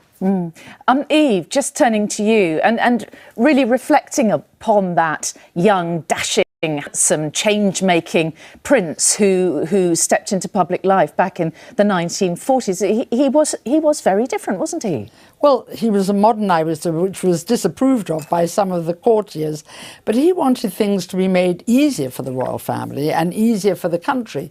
So, for example, he was typing on a computer. He didn't need a secretary, typing his own letters far earlier than most top men in business were doing it. He did insist on the television coming in, and even though it opened up many royal, as it were, secrets, it was what the country wanted. They wanted to see more about the coronation. They wanted to see more about the royals' lives. They wanted to be convinced that in many ways, of course, they're nothing like us, but in some ways they're very like us. And that is one of the things that comes through in all the papers today. The reality means that he's held us together. And also he wanted to make things easier for the Queen. I mean, he could see she had these enormous red boxes, masses of letters, masses of things to reply to. And why not make things simpler for the palace, for everybody working in the palace? Eve, we'll chat more in a moment, but let's just step back from the military tribute now and hear from someone really quite different. Now, at the start of last year, I was lucky enough to interview Queen Rania of Jordan, who is, of course, a consort like the Duke of Edinburgh was. Now, she met Prince Philip on many occasions, and her royal family shares many close links with our own. It meant that she could share a unique perspective, if you like, on the life of the Duke of Edinburgh. Mary. How are you? I'm very well. It's lovely to meet you. And you too. Thank you for... I went to the royal palace in Jordan's capital, Amman, to meet Her Majesty Queen Rania, wife of and consort to King Abdullah. Your Majesty, I know you met the Queen and the Duke of Edinburgh on several occasions. That's right. I would be fascinated to hear your insights into the role of a consort, because it is a very specific role that not many people will understand, let alone have experienced. So what are the challenges, do you think? Well, you know, like you said, it's a specific role, but it's also ironically a role that doesn't have any clear definitions. So you define it as you go along based on where you can make a difference, based on where you're needed and where your passions lie. And I think that involves a lot of trial and error. Unfortunately, because you're in the public eye, very often you're not easily forgiven for the errors. But it's a journey that you embark on, and it's an evolving role, and it, I think, changes with the times based on circumstances and based on, like I said, where you can make a difference. Of course, you pursue your own passions, but, you know, being married to somebody who's under so much pressure means that you have to do whatever you can to try to alleviate some of that pressure, even if it's just by being a distraction, you know, by providing an environment at home that takes their mind off of the heaviness that's outside the house, you know. That is absolutely instrumental, because the well-being of your spouse eventually has an impact on how well they carry out their public duties. I think particularly looking at the Duke, he did so at a time when men were really not used or understood to be standing behind their wives, both literally and metaphorically. Yes. And he did that role very graciously, didn't he, over very many decades? I think he really managed to strike that balance, like you said, very graciously. I'm sure there were times when it couldn't have been easy for him. Of course, he's human at the end of the day, and he has his passions and his interests. But he managed to find a way to pursue those things, at the same time just be there, a constant an anchor for Her Majesty, and I think that she probably wouldn't have been able to carry on her journey the way she did if he hadn't been by her side. In many ways, there are similarities between the Jordanian royal family and the British royal family, and you married into the family as the Duke of Edinburgh did, and you each had 4 children. Do you find that there are things in common with the two families? Well, I think we're similar in the same way that many other families are similar, in the sense that we share the same love for our children and the same concern about their future. I think when you're in a public role, though, your personal relationships become all the more important, because you really draw on your family for their grounding, and you draw on them for the confidence and the resolve to serve your nation and to carry out your public duties. And being, a partner, also there is the private role that you play to support your spouse who is under the limelight, who's held accountable for everything. And I think providing that kind of moral and emotional support is absolutely vital. And I think it's probably the most important role you play. Your Majesty, Queen Rania, thank you. Pleasure. Queen Rania, speaking to her last year. Well, let's just return to Eve briefly. Eve, it's not straightforward, is it always, being royal, and particularly being a royal consort? I think it's certainly not. What we were very lucky with Prince Philip is he made it look easy, and he's strengthened and evened things out all around him. But you can see that he made royalty and monarchy look joyful, and we weren't aware of rushing underneath and making all the arrangements that he had to do. Eve, thank you very much indeed. And returning to you, Anna, now what for the royal family? Well, that's a big question. I mean, we're at the end of a long chapter of continuity, and we're about to begin a chapter of unknown length, but all about uncertainty, really. For now, in the short term, the royal family are going to be regrouping around the Queen, who, of course, is now a widow at Windsor, of course, and that has echoes back to the past of Queen Victoria, who was given that rather unkind epithet when she withdrew for so many months and years after the death of Albert. In the short term, I think the Queen will keep calm and carry on. She will do what she's done best, which is to serve, to put her duty before everything else. But I think she will, whether it is in the next few days in some kind of broadcast, I think she will be keen to point out that she, like many, many thousands of people, has lost someone this year. And like her parents did after the bombing of Buckingham Palace in the Blitz, they said they could now look the East End in the eye. The Queen will be very, very aware that she is no different than many, many other people around the country. And in that sense, she'll be able to look people in the eye with the painful knowledge of a widow who has now lost a husband of so many years. And what about the rest of the royal family? How did they reposition to fill the gap? Because even though he was retired and wasn't any more a part of day-to-day organisation of the royal family, he was very present, wasn't he? He was. I mean, he was there. He was very much the rudder figure. He was certainly the patriarch at home. He ran the show within the royal family. I think we're going to see Charles step up, do more, as he has been doing. He'll be with his mother, I think, by her side on some occasions, otherwise acting for her. William's doing more. The Duke and Duchess of Essex, the Prince of Wessex. Wessex, I'm sorry, long day.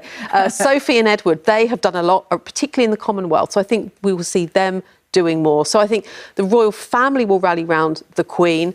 Charles in particular will step up and serve her and support her as boss of the firm, as the monarchy is described by the family itself. But what about those who may or probably may not be watching today, who say this is irrelevant to modern life? Royalty is so old-fashioned, it simply doesn't fit with modern life. What would you say to those people? I'm really aware of that. And, so much of this feels like a bygone age, these, great, impressive military figures talking. But this is about our national identity. It's about our national story. It's about who we were, where we've come from, but also, of course, where we're going. What kind of values do we want to enshrine in our kind of future? What kind of example, what kind of symbol is the United Kingdom now going to have? Is the monarchy the way forward? Is it how people want to, for the United Kingdom to be seen? Do the countries also around the world that have the Queen as head of state want to continue links in that way? Prince Philip and the Queen have overseen around the world the process from empire to decolonisation through to the organisation of the Commonwealth. There's big questions at stake now, and people can be pro or anti the monarchy, but in the first instance they're, respectful of a life lived in public service. And then more than that, and we'll see that in the weeks and months that come forward, what is the new chapter for the United Kingdom? What is its identity and what role will the monarchy play in that? A question of national identity. And the royal family goes through phases, doesn't it? After the abdication, it went through quite a shaky patch, the death of Princess Diana, the divorces, and now with the Sussexes. It's ever changing and it's always having to reform itself, if you like, or adapt. That's precisely it. It's about evolution and stability and about continuity and change. And that's actually what Philip spotted and saw so well. He knew that some traditions had to be maintained and continuity was everything. But he knew that you had to keep up with the times and hence introducing television in the way that he did. He was very much a moderniser. And I think that really was one of his most significant legacies, the way in which he had an eye for the future. And there is no doubt that he steered the monarchy, supported the Queen through the sort of translation of the monarchy from this sort of empty vessel of constitutional monarchy, all about tradition and the past, to something that had a public face and was for the public good. And onwards it goes. Anna, thank you very much indeed. So interesting.